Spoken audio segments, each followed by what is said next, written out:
Olá a todos, então sejam bem-vindos a mais um Clube do Artigo. Meu nome é Heloísa Barros Pessoa, eu sou R2 em Cardiologia Pediátrica da Cardioped Brasil e essa apresentação é parte do programa de residência em Cardiologia Pediátrica. Bom, hoje o artigo tem como tema recomendações de consenso para a prática de transfusão de hemácias em crianças gravemente doentes da Iniciativa de Especialistas em Transfusão e Anemia em Cuidados Intensivos Pediátricos. Esse artigo foi publicado em 2018 e o link está disponível para posterior revisão e acesso. Bom, esse consenso se inicia dizendo que a anemia é comum em crianças gravemente enfermas e é observada em 74% dos pacientes com tempo de internação em UTI pediátrica superior a 2 dias. A tolerância à anemia nessa população ainda não foi bem estudada. A transfusão de hemácias na forma de unidades de hemácias ou em unidades de sangue total pode salvar vidas em casos como choque hemorrágico, bem como em crianças gravemente doentes com anemia grave, quando os níveis de hemoglobina são inferiores a 5 gramas por decilitro. O objetivo imediato da transfusão de hemácias é aumentar a concentração de hemoglobina dos receptores, com a intenção de melhorar o fornecimento e o consumo de oxigênio. No entanto, ao longo do tempo, o armazenamento de glóbulos vermelhos pode reduzir a capacidade de fornecimento de oxigênio e a transfusão tem sido associada à morbidade e mortalidade, especialmente em doentes críticos, levantando importantes preocupações em relação à segurança. Embora os riscos infecciosos sejam baixos, os riscos graves não infecciosos da transfusão, como a lesão pulmonar e a sobrecarga circulatória associadas à transfusão, são muito mais prevalentes em crianças gravemente doentes. Portanto, devido aos riscos de complicações e ao aumento da morbidade associada às transfusões, são necessários esforços para garantir a tomada de decisão adequada. O uso de um limiar de hemoglobina mais restritivo ou mais baixo para a tomada de decisão sobre transfusão de hemácias tem sido estudado em crianças gravemente doentes com mais frequência nos últimos anos. Bom, esse consenso traz que em 2007, Lacroix e colaboradores publicaram um estudo chamado Transfusion Strategy for Patient in UTIs, né, PICOS, chamado TRIPICO, que comparou transfusões restritivas, em que a hemoglobina está menor ou igual a 7 gramas por decilitro, e liberais, em que a hemoglobina está menor ou igual a 9,5 gramas por decilitro, e nessa população de crianças gravemente doentes, hemodinamicamente estáveis. Esse ensaio é um ensaio multicêntrico internacional randomizado controlado que envolveu 637 pacientes em UTI pediátrica e demonstrou que a estratégia de transfusão restritiva foi tão eficaz quanto a estratégia de transfusão liberal com base em taxas semelhantes de disfunção de múltiplos órgãos, novas ou progressivas entre os grupos de estudo. Além disso, esse estudo diz que limitar a transfusão de hemácias a crianças com nível de hemoglobina menor ou igual a 7 reduziu a frequência de transfusão de hemácias pela metade. Num outro ensaio multicêntrico internacional randomizado controlado, publicado por Cholet e colaboradores, também realizou esse mesmo comparativo, porém, em 60 crianças com fisiologia univentricular cianótica, já com valores de hemoglobina diferentes, na transfusão restritiva na hemoglobina abaixo de 9 e na transfusão liberal com hemoglobinas abaixo de 13. Esse estudo também mostrou que uma estratégia restritiva não era inferior e reduzia a exposição a transfusões de hemácias. Esses estudos, então, fornecem evidências de que certas populações de crianças gravemente doentes beneficiam-se de uma abordagem restritiva na tomada de decisões sobre transfusões de hemácias. Apesar das evidências de que uma estratégia transfusional restritiva em crianças hemodinamicamente estáveis não é inferior a uma estratégia liberal e reduz a exposição a hemoderivados, vários estudos demonstraram que, na prática, o limiar de hemoglobina é mais elevado do que o que as evidências indicam, expondo mais crianças a potenciais complicações associadas à transfusão de glóbulos vermelhos sem qualquer expectativa de benefício. As diretrizes de transfusão pediátrica de hemácias, que foram publicadas em 2004, abordaram a tomada de decisões sobre transfusões em crianças, porém não houve declarações de consenso ou diretrizes recentes que avaliassem essa prática especificamente em crianças gravemente doentes, apesar de haverem dados emergentes. A necessidade de atualizar as orientações para a tomada de decisões sobre transfusão de hemácias nessa população levou as organizações desse consenso em específico a estabelecer normativas referentes a essa população através de conferências. Os objetivos dessas conferências eram reunir especialistas internacionais e multidisciplinares para principalmente três aspectos: desenvolver declarações de consenso baseadas em evidências e, quando as evidências faltassem, baseada em especialistas para orientar as práticas de transfusão e de gerenciamento de sangue; criar uma iniciativa de implementação e elaboração com especialistas para desenvolver estratégias de disseminação e implementação em vários ambientes clínicos ou de pesquisa que melhor garantam a aceitação; e desenvolver pesquisas futuras para o estudo da transfusão em crianças gravemente doentes e promover a colaboração internacional na prossecução desses objetivos. Bom, a metodologia foi modelada com base na metodologia da Pediatric Acute Lung Injury Consensus Conference, que é a PALIC, e seguiu os padrões estabelecidos pelo Institute of Medicine para o desenvolvimento de diretrizes para criar recomendações abrangentes baseadas em evidências, e, quando essas evidências faltarem, as recomendações baseadas na opinião dos especialistas para a tomada de decisão. O foco nos glóbulos vermelhos representa a primeira de uma série de consensos planejados com foco no desenvolvimento de diretrizes para a transfusão em geral, não só de glóbulos vermelhos, mas também como plasma, plaquetas e outros hemoderivados. Resumidamente, esse processo incluiu revisões sistemáticas e 3 reuniões de consenso, com um trabalho substancial entre as reuniões, que foram conduzidas ao longo de 2 anos, entre 29 instituições de 8 países. Durante a primeira reunião, os especialistas avaliaram e concordaram com a metodologia de desenvolvimento e também estabeleceram algumas definições em comum e os seguintes 9 subtópicos clínicos a serem avaliados. Então, são indicações para transfusão de hemácias com base na hemoglobina e limiares fisiológicos em crianças gravemente doentes, dentro da população pediátrica geral de UTI pediátrica, dentro da insuficiência respiratória, choque não hemorrágico, sangramento sem risco de vida e choque hemorrágico, lesão cerebral aguda, doença cardíaca adquirida e congênita, doença falciforme e oncológica, pacientes em suporte de ECMO, suporte também de assistência ventricular e terapia renal substitutiva, e o uso de processamento alternativo de hemoderivados. Aqui os especialistas concordaram com essas definições em comum a serem aplicadas a todas as revisões e recomendações de cada um dos subgrupos citados. Bom, transfusão de glóbulos vermelhos se define como qualquer transfusão de glóbulos vermelhos, qualquer que seja o volume ou tipo de produto sanguíneo transfundido.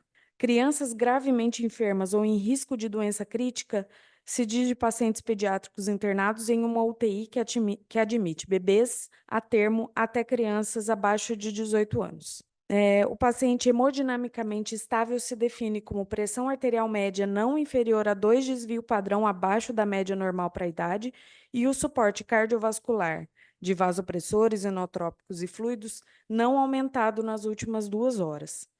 E para a síndrome do desconforto respiratório agudo pediátrico, ele usa a definição do PALIC. A revisão sistemática, então, para os 9 subtópicos definidos foram analisadas conforme evidências usando a metodologia Grading of Recommendations, Assessment, Development and Evaluation, chamada de GRADE, e a ferramenta GRADE Pro. As recomendações e os argumentos de apoio foram elaborados após a conclusão das revisões sistemáticas, discutidos em profundidade e revisados durante a segunda reunião de especialistas. A força de recomendação da avaliação dita como forte, de nível 1, ou fraca, nível 2, baseou-se na ponderação do equilíbrio entre os benefícios, riscos, encargos e custos e no nível de evidência de alta qualidade, ou nível A, de qualidade moderada, nível B, ou de evidência de qualidade, baixa qualidade, ou nível C, baseando na certeza de evidência. As recomendações sem evidência pediátrica foram apresentadas como justificativa e fundamentação pelos subgrupos para consenso de especialistas. As recomendações foram pontuadas anonimamente usando uma ferramenta online. A concordância foi definida a priori como 80% dos especialistas, classificando aquela recomendação com nota 7, 8 ou 9. As recomendações que não obtiveram concordância foram devolvidas aos especialistas daquele subgrupo, com comentários associados ao processo de votação, para uma possível revisão e uma nova pontuação. Todas as recomendações obtiveram concordância superior a 80% após a segunda rodada de pontuações. Durante a terceira reunião, as recomendações foram apresentadas e quaisquer alterações feitas foram reavaliadas para confirmação. Por fim, o estudo se dedicou a formular uma árvore de decisão, formalizando metas e estratégias de implementação para melhor apoiar a aceitação das comunidades de cuidados intensivos pediátricos e em relação também à medicina transfusional, bem como discutir as prioridades de investigação de cada subgrupo. Bom, os subgrupos desenvolveram, pontuaram e finalizaram 100 recomendações, sendo elas 55 recomendações clínicas específicas e 45 recomendações de pesquisa, e além de 2 declarações de boas práticas. Das 119 recomendações inicialmente desenvolvidas, 95%, num N de 113, chegaram a acordo após a primeira votação, e os restantes 5% após a segunda votação. Dessas 119 recomendações, 19 foram removidas por redundância. O nível de evidência GRADE ele é fornecido para recomendações baseadas em evidências, e os dados da votação, como mediana e intervalo interquartil, foram fornecidos em cada recomendação. As recomendações sem evidência pediátrica direta, mas incluídas com base na forte opinião dos especialistas, foram rotuladas como especialização em painel de consenso. As recomendações consensuais não se aplicarão a todas as decisões individuais de transfusão, e o consenso diz que elas não pretendem ser um padrão absoluto para a tomada de decisão. Bom, a partir daqui, o consenso traz todas as 100 recomendações divididas em cada subgrupo.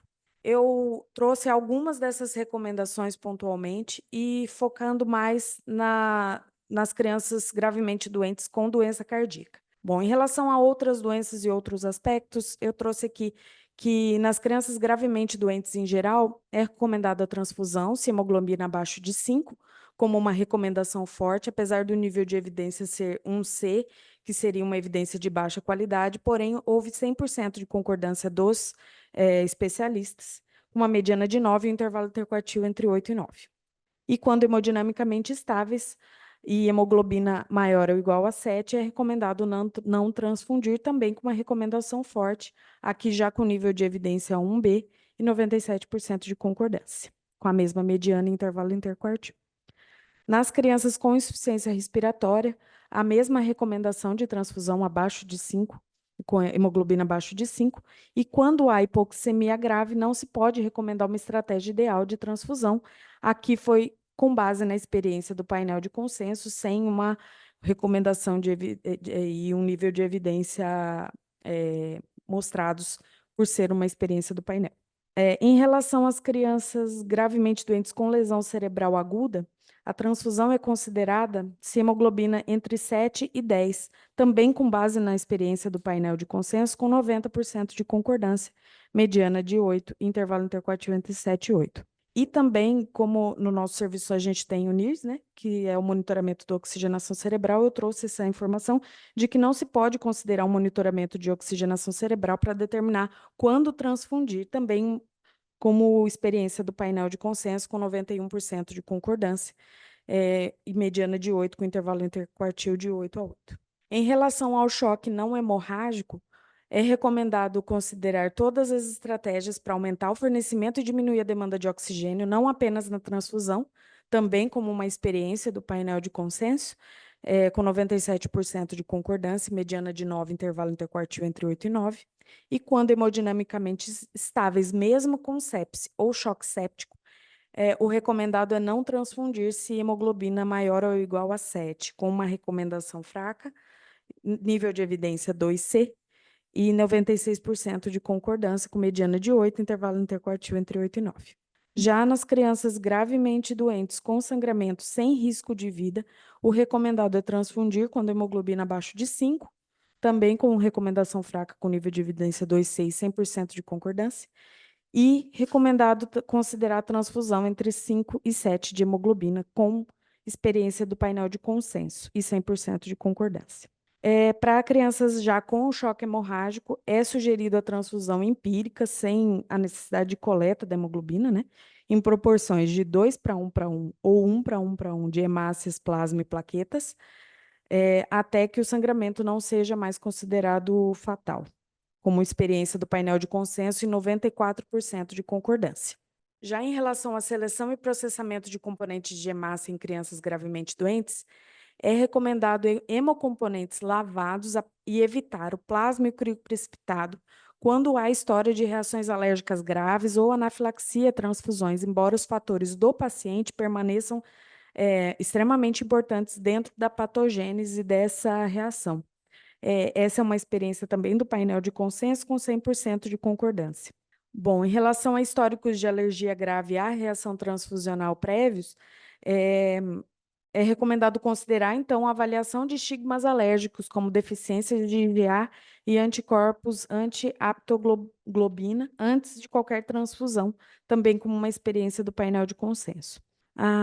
Na suspeita ou documentação da deficiência grave de IgA, é recomendado que os hemocomponentes também sejam deficientes em IgA de doadores já com essa deficiência, e ou hemocomponentes lavados, também como uma experiência do painel de consenso com 100% de concordância. Bom, em relação às crianças com doença cardíaca adquirida e congênita, nas declarações de boas práticas, é recomendado, então, otimizar todos os componentes que contribuem para o fornecimento de oxigênio, incluindo a obtenção e a manutenção do ritmo sinusal normal, controle da frequência cardíaca, pré-carga e contratilidades ideais, pós-carga ideal do VD e do VE, oxigenação adequada e ou redução da demanda de oxigênio conforme apropriado antes da transfusão, exceto no choque hemorrágico, quando a transfusão é feita de forma empírica. Também como uma experiência do painel de consenso, com 94% de concordância. Também considera-se a facilidade, os benefícios e os riscos da transfusão de forma antecipada e, sempre que possível, implementar procedimentos e diretrizes de preservação e conservação do sangue, também como uma experiência do painel de consenso, com 93% de concordância. Na cirurgia cardíaca, de paliação ou de reparação total, ou transplante, ao se decidir por uma transfusão, é recomendado considerar o valor da hemoglobina, o contexto clínico geral, os riscos e os benefícios e alternativas a essa transfusão, como uma experiência do painel de consenso, com 97% de concordância. É recomendado também investigar e tratar anemias pré-operatórias, além de implementar diretrizes de transfusão, manejo e práticas de conservação do sangue, também como uma experiência do painel de consenso. Nos pacientes hemodinamicamente estáveis, com doença cardíaca congênita, com oxigenação-alvo adequada e função normal dos órgãos-alvo, e nesses casos de pré-operatórios, são recomendados que os riscos, benefícios e alternativas às transfusões sejam cuidadosamente considerados, também como uma experiência do painel de consenso com 85% de concordância. Já nas recomendações clínicas, na disfunção do ventrículo direito ou esquerdo documentada, sejam por doenças adquiridas ou congênitas, não há evidências suficientes para apoiar a transfusão para atingir um valor específico. E não há evidências de que transfusões com hemoglobinas acima de 10 seja benéfica, também como uma experiência do painel de consenso com 83% de concordância. No coração normal ou na hipertensão pulmonar idiopática ou adquirida, em que a pressão média da artéria pulmonar é maior que 25 milímetros de mercúrio, com pressão de oclusão da artéria pulmonar normal, não há evidências para apoiar a transfusão para atingir um valor específico de hemoglobina. Além disso, também não há evidências de que transfusões com hemoglobinas acima de 10 sejam benéficas, também como uma experiência do painel de consenso. Na doença cardíaca não corrigida e pacientes hemodinamicamente estáveis, é recomendado transfusão para manter hemoglobinas entre 7 e 9, dependendo do grau de reserva cardiopulmonar desse paciente, aqui como uma recomendação fraca em nível de evidência 2C e 81% de concordância. Durante a cirurgia cardíaca, é recomendado a adoção de procedimentos e diretrizes de preservação do sangue intra e pós-operatórios para reduzir o número e o volume de hemácias transfundidas, seja na bomba inicial, durante a circulação extracorpórea ou no pós-operatório, e limitar as exposições de doadores e outras transfusões de hemocomponentes, se possível, como recomendação forte e nível de evidência 1,6 100% de concordância. Nas crianças de primeiro estágio de paliação da fisiologia univentricular e hemodinamicamente estáveis, com níveis de oxigenação alvo adequadas e função normal de órgãos-alvo, é recomendado evitar transfusões se hemoglobinas acima de 9, baseado exclusivamente na hemoglobina e não em relação ao julgamento clínico do paciente naquele momento. Isso é uma recomendação fraca com nível de evidência 2C e 96% de concordância. Já no segundo estágio e terceiro estágio da paliação da fisiologia univentricular, pacientes hemodinamicamente estáveis com fornecimento adequado de oxigênio, é recomendado não transfundir se hemoglobina acima de 9, como uma recomendação fraca, nível de evidência 2C e 96% de concordância. Na doença cardíaca congênita após reparos biventriculares, hemodinamicamente estáveis, com oxigenação adequada e função normal dos órgãos-alvo, é recomendado não se transfundir se hemoglobina acima maior ou igual a 7, como uma recomendação forte, nível de evidência 1B e 100% de concordância. E as transfusões padrão devem ser usadas nessas cardiopatias, uma vez que não existem dados suficientes que apoiem a transfusão de eritrócitos com um tempo de armazenamento mais curto, como uma recomendação fraca, nível de evidência 2C. Já na ECMO, relatar hemoglobina ao invés de hematócrito para algoritmos de limiar de transfusão, como uma experiência do painel de consenso. E recomendado também medir hemoglobina antes de todas as transfusões, ao menos que haja risco de vida, também como uma experiência do painel de consenso.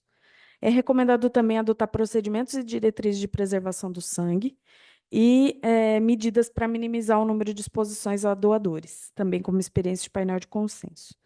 É recomendado também que toda exposição à hemácia seja relatada em estudos de transfusões relacionadas à ECMO e projetos de melhoria de qualidade, e também o uso de métricas fisiológicas e biomarcadores e fornecimento de oxigênio, além do valor da hemoglobina para a orientação da transfusão.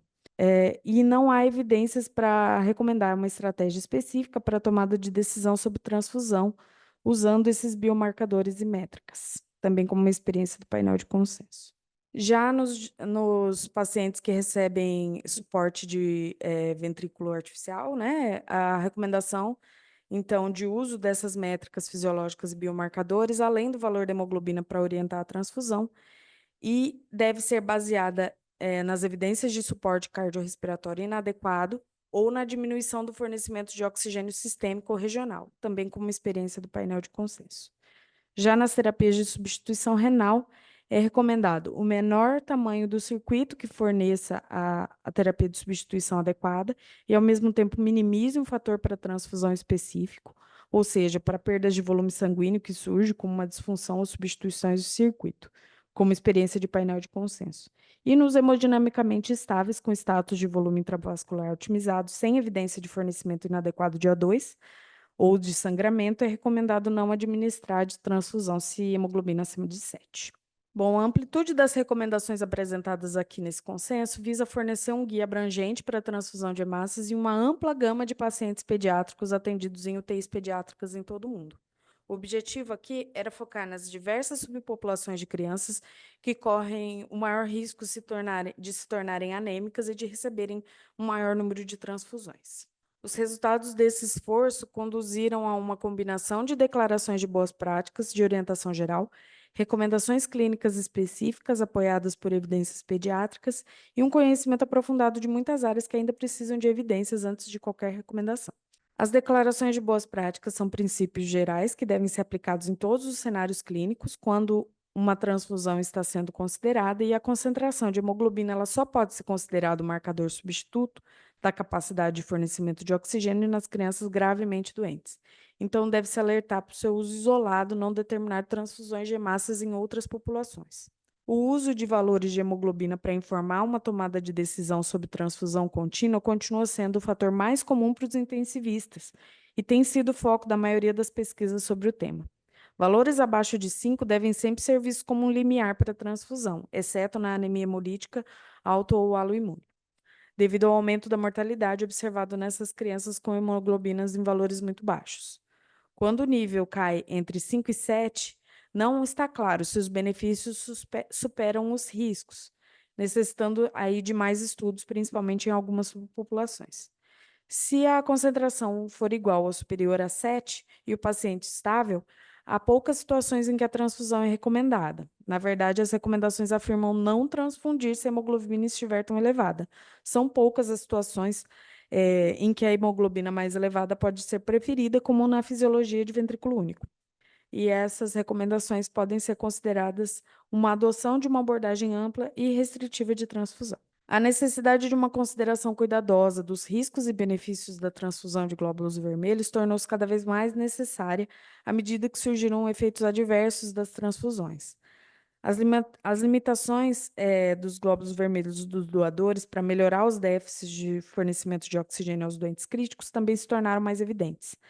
Daí a recomendação de melhorar todos os meios para o fornecimento de oxigênio ser efetivo e diminuir a demanda antes de qualquer transfusão. Todas as declarações de boas práticas procuram realçar um princípio importante da gestão do sangue no paciente, que é de evitar transfusões desnecessárias. Bom, as recomendações clínicas apoiadas por evidências pediátricas foram apresentadas em relação aos vários subgrupos e resumidas nessa tabela. É importante ressaltar que apenas estudos realizados em crianças foram utilizados para apoiar essas recomendações. E isso acabou limitando um pouco os dados, porque estão disponíveis muito mais dados sobre adultos, mas também reforçou conclusões para crianças. Existem dados importantes sobre transfusões nessa população e dentro dessa tabela e fornecem evidências de alto índice grade de que as práticas restritivas de transfusão em certas populações são seguras e toleradas e diminuem os eventos e o volume de transfusão dos glóbulos vermelhos. Essa árvore de decisão, ela descreve as principais recomendações e fornece o primeiro passo para traduzir as recomendações de forma um pouco mais utilizável e melhorar a adesão beira-leito. E o apoio de uma ampla gama de organizações garantem que essas recomendações sejam aceitas e adotadas. Eu aproximei essa tabela nos principais tópicos, né? Então, dizendo que no choque hemorrágico na população de doença crítica em crianças ou risco de doença crítica, então, é feita a transfusão, né? Sem necessidade da coleta da hemoglobina. E quando não há choque hemorrágico, a depender dos valores de hemoglobina, as recomendações são feitas. Então, abaixo de 5, transfusão, entre 5 e 7, considerar, então, o julgamento clínico, e maior ou igual a 7, se não estiver hemodinamicamente estável, usar o julgamento clínico. Nos hemodinamicamente estáveis, aí vai depender de cada subgrupo e de cada quadro, né?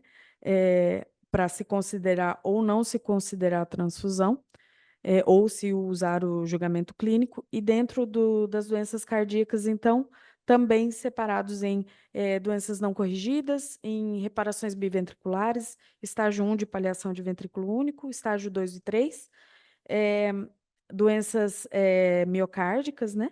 E hipertensão pulmonar, a cada tópico. Uns pontos fortes, então, são o fato de ser a primeira série de um consenso a reunir um grupo de especialistas internacionais e multidisciplinares para utilizar os princípios padronizados de desenvolvimento de diretrizes e desenvolver recomendações sobre transfusões de hemácias em crianças gravemente doentes. E ele diz também que esforços semelhantes são necessários nos outros produtos sanguíneos, como plaquetas ou plasma. Essa foi uma revisão sistemática, formal, rigorosa e em grande escala, com consenso de especialistas alcançados através de múltiplas rodas de debate e refinamento, e a concordância de mais de 80% dos especialistas permite que as recomendações sejam altamente aceitáveis para a comunidade de cuidados intensivos pediátricos. As recomendações são limitadas pela escassez de dados pediátricos, muito maior dados em adultos, e também muito poucos dados em muitas dessas subpopulações.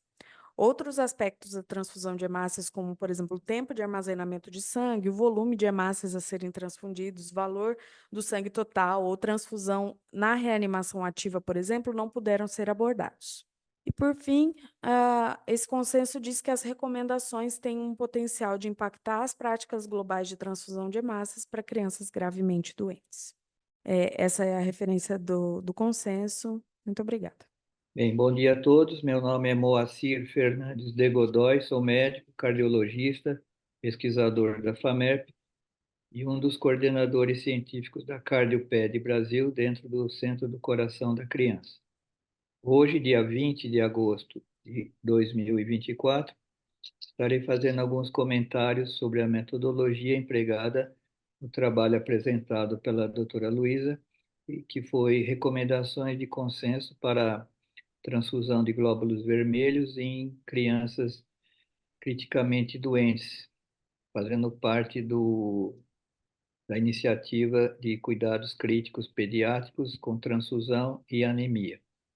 Um estudo multicêntrico, uma grande quantidade de especialistas participando e com informações bastante relevantes.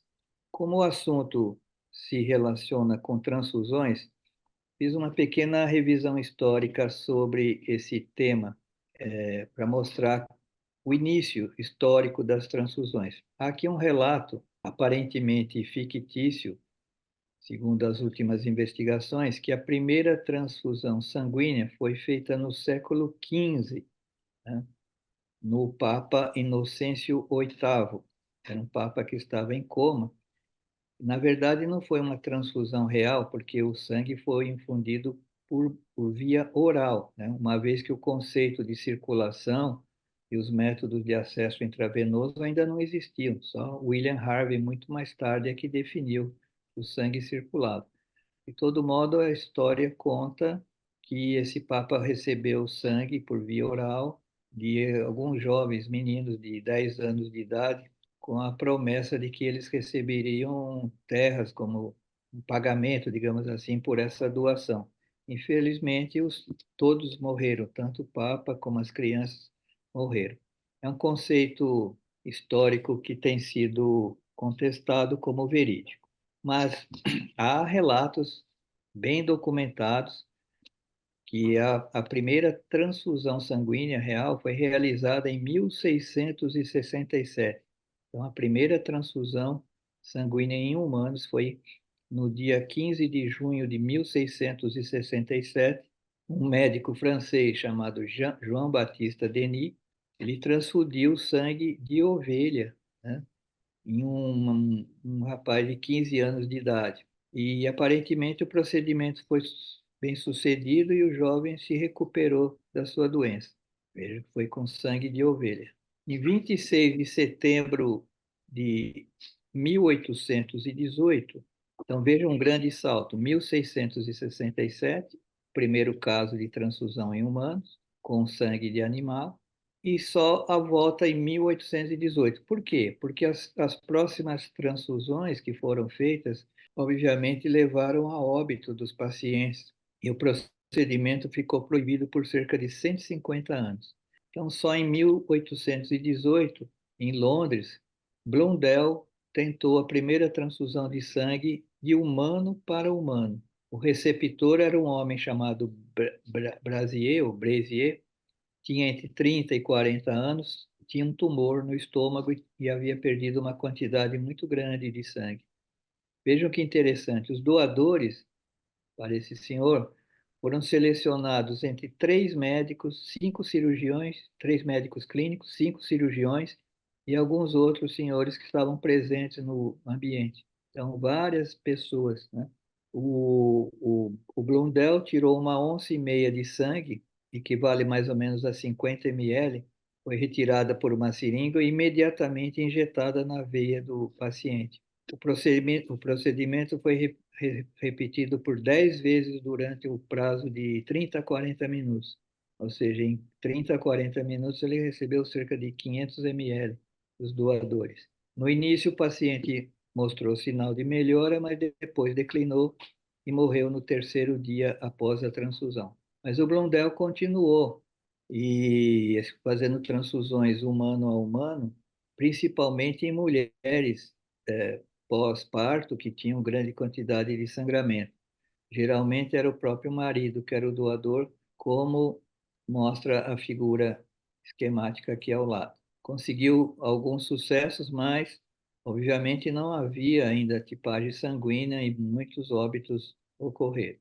Um outro caso, uma volta à utilização de sangue de animal, bem mais tardio, em 1892, Aqui é a documentação de uma senhora sendo transfundida com sangue de uma cabra. Ali, se a gente prestar atenção, ali no fundo da cena tem a cabra imobilizada numa bancada, um assistente aqui fazendo a parte técnica da transfusão, um médico, aparentemente um médico, segurando a saída do sangue da cabra e o outro introduzindo aqui na veia da paciente. Tudo isso é histórico, bem documentado, e a parte mais científica começa, na verdade, em 1900, quando Landsteiner descobre os três grupos sanguíneos A, B e O. E 2 anos após, o próprio Landsteiner e outros colegas detectaram o quarto tipo sanguíneo, que é o AB. Então, veja, é bastante recente, 1900, 1902, e só em 1940 que a tipagem pelo RH que foi descoberta, digamos assim. Bom, o desenho do estudo apresentado, ele refere que é uma série de conferências de especialistas multidisciplinares e internacionais, especialistas em gerenciamento de transfusão de hemácias em crianças gravemente doentes. A gente já tem comentado aqui sobre esse termo multidisciplinar, no caso, pelo tipo de estudo que foi feito, as reuniões, as trocas de informações, chegada a um consenso com alta taxa acima de 80%, eu diria que não são especialistas multidisciplinares, e sim transdisciplinares, como a gente tem conversado nas reuniões, porque houve troca intensa de informações entre eles, né? O multidisciplinar é só junção de especialidades sem troca de informações. Então, eu diria que, idealmente, foram conferências de consenso transdisciplinares. Então, com essas considerações, eu diria que o estudo é quantitativo, de campo, transversal, contemporâneo e dirigido para ser uma diretriz. Então, quantitativo, de campo, transversal, contemporâneo e diretriz. Uma outra parte do delineamento, eles dizem que vão desenvolver recomendações baseadas em evidências e, quando não houver evidências, seriam baseadas em consenso dos especialistas sobre a tomada de decisões. Então, só recordando com vocês, os níveis de evidência são chamados de A, B e C. O A é quando é baseado em, em estudos de meta-análise. O B tem pelo menos um estudo randomizado e o C são os de consenso. É por isso que aparece muito nível C no trabalho, porque não tem estudos randomizados ou meta-análises confirmando isso nas crianças de alto risco. E o grau de recomendação, 1, 2 e 3. O 1, quando há certeza de que o tratamento é eficaz. O 2, quando há dúvida, dividindo em 2A, a dúvida pende para negativo e aliás, desculpa, 2A pende para positivo o efeito e o 2B, a dúvida, mas pende para o negativo. E o 3 é quando não deve ser usado. Então, o ideal seria um A, que é a concordância total, que o tratamento é adequado e a evidência é baseada em estudos de alta qualidade. Um A seria o ideal. Aqui nós vimos vários 2B, 2C, justamente pela dificuldade em estudos de grande porte e que fossem característicos de marcar grande evidência. Então, repetindo, o grau 1 existe evidência, o consenso geral de que determinado procedimento é benéfico. O 2 é quando há alguma contradição, sendo 2A, a, a, a diferença é a favor de ser útil ou eficaz. O 2B é que não há essa evidência de ser útil ou eficaz. E o 3 é quando se considera que há evidência de que o procedimento é maléfico. E quanto à evidência, evidência há a informação recolhida a partir de vários ensaios clínicos randomizados ou meta-análise. O B, a informação é recolhida a partir de um único ensaio clínico randomizado ou estudos grandes não randomizados. E o C, opinião de consenso. Então, do ponto de vista estatístico, ele usou a mediana dos scores, realmente tinha que usar mediana, porque score não é número verdadeiro, então ele fazia a mediana das notas 7, 8 ou 9 que os especialistas dessem. E teria que haver mais de 80%, pelo menos, dos especialistas concordando com essa nota 7, 8 ou 9. Como é uma medida muito restrita, né, apenas 3 números discretos, é por isso que o intervalo interquartil fica assim, às vezes até difícil de interpretar, uma mediana de 9 com intervalo interquartil de 8 a 9. Eu procurei representar o que seria isso nessa figura aqui à direita da tela, comparativamente com um box plot normal.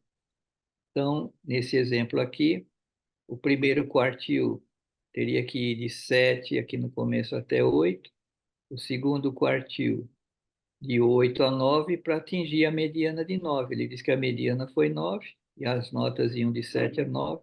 Então, o primeiro quartil foi de 7 a 8, o segundo quartil de 8 a 9, a mediana foi 9. Mas onde está o terceiro e quarto quartil? Se, se a mediana já termina em 9 e não há outra informação, porque 9 é a nota máxima, todas as outras notas têm que ter sido 9, né? O terceiro quartil, o quarto quartil, todos foram com nota 9. Daria um gráfico como esse que estou mostrando aqui. Já no segundo exemplo, ele não tinha